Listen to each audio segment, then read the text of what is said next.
Welcome back to Hannity. Now, the enemies list of the administration seems to be growing day by day, and the latest victim, Dinesh D'Souza, the conservative activist, filmmaker, was indicted last night for allegedly violating election laws. Now, he's the man behind the anti-Obama documentary, 2016, Obama's America.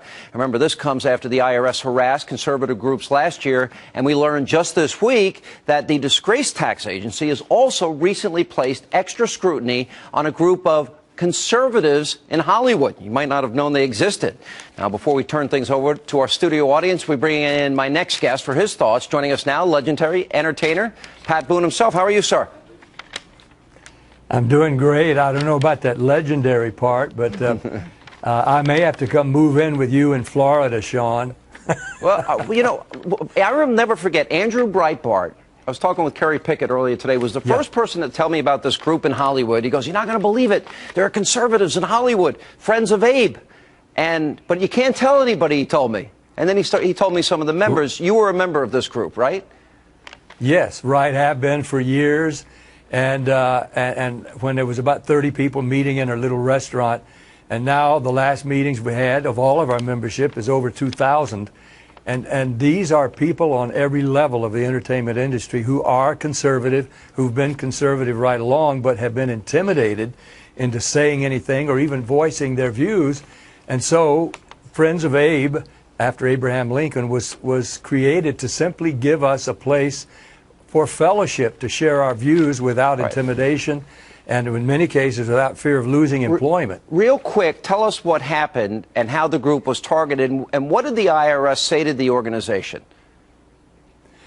Now, I'm not privy to what the IRS has said, but I do know they've stonewalled their application for nonprofit status, which they certainly are entitled to, and it's been 3 years in which they have been obviously now targeted and may be prohibited if this administration can have their way, only because, not because they launch campaigns, not because they produce films or TV. They meet and talk together. They fellowship. We do.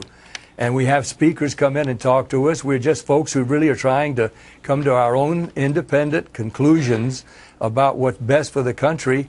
We have every right and every liberty to do that now, but the IRS has become the thought police. And if we are in any way dissenting with the policies of this government, they want to shut us down or at least not give us nonprofit status. Meanwhile, George Soros and MoveOn.org and all those other organizations, they do fine, although they're far more political action committees, which FOA is not, never has been, and doesn't intend to be. All right, Pat, by the way, you are indeed legendary. Thank you for being with us. Appreciate you setting the table for us tonight. Thank you. All right, as we turn it over to our studio audience, you know, Candace, your first time on the show, right? Absolutely. All right, I don't know if you're a liberal or conservative, but you hear about the IRS targeting Tea Party groups, conservatives, now Friends of Abe. There seems to be a pattern emerging. Well, actually, I don't think there's really anything new, because when you're a person that's conservative or have any kind of moral base, what's going to happen is that simply you're not going to be accepted. So it really doesn't matter whether or not you're Republican, independent, or Democrat. What matters is that you do the right thing. And what's happening is it's like the slippery slope. We're starting to do things that are not right, that are not acceptable, and we're targeting those people that choose to continue to have a moral base. David, you and I disagree on a lot of politics. We've known each other a long time. We've had a few debates, some heated, right? I'd be pretty angry if liberals were targeted by a Republican or conservative president. Why isn't there more outrage from the left? Well, I mean, there were, I think, Democrats and others that spoke out about the IRS. There were members of Congress that did. There was an investigation. Now, listen, Congressman Ice has investigated this. The FBI has investigated this. You and I both know it was systematic. It was many groups, and it was a concerted effort to intimidate. Well, there's a difference between bureaucratic malpractice or malfeasance and an ideological agenda perpetrated by a political party against others of particular belief. And what I think what's missing here is any evidence to suggest that this was either orchestrated by the White House, by members of the administration, one political party. Now, there were mistakes. Right, let's get to Nina. There were mistakes you want to made. respond to that? Go ahead. Yeah, but there's a difference. Big government is a bully, is evil, and will target those who are critical of anything that's going on in this current administration, from nuns to World War II vets to bankrupting the coal industry. Even banking executives are being targeted. Jamie Dimon criticized the banking regulations. They were hit with a $15 billion fine, a settlement with the government. S&P downgraded the country. The executive there was threatened by Tim Geithner. Let me expand that out. And Hadley, don't forget, everyone here and everybody watching at home, they're being spied on by the government, and that's not what we were told would happen when Jim Sensenbrenner wrote that law. And what's really sad about this story, Sean, is that I believe in free markets, and that includes a free marketplace of ideas. And there are some people who are truly open-minded. They watch your show. They may watch other shows. They're trying to decide who's right, what to believe, what's the truth.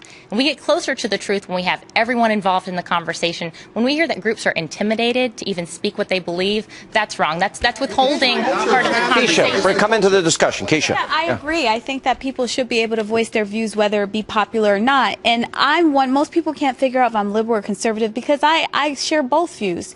And I feel I'm winning you over day by day. I see.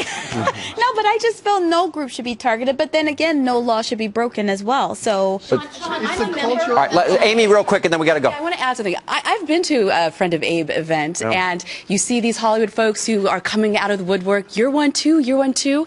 In this case, what the IRS is asking for is basically a government blacklist. They want the names of the members of Friends of Abe, and that is government bullying. That's the insidious nature of it. Unger, go ahead. I mean, the problem is Pat didn't help his case. He doesn't understand what a 501c3 is, and that's what this is about. It doesn't say you. Yes, it is. I'm sorry, but that's exactly what it is. All right, I'll tell you what. We got to pick it up. It is. We'll come back, and coming up next.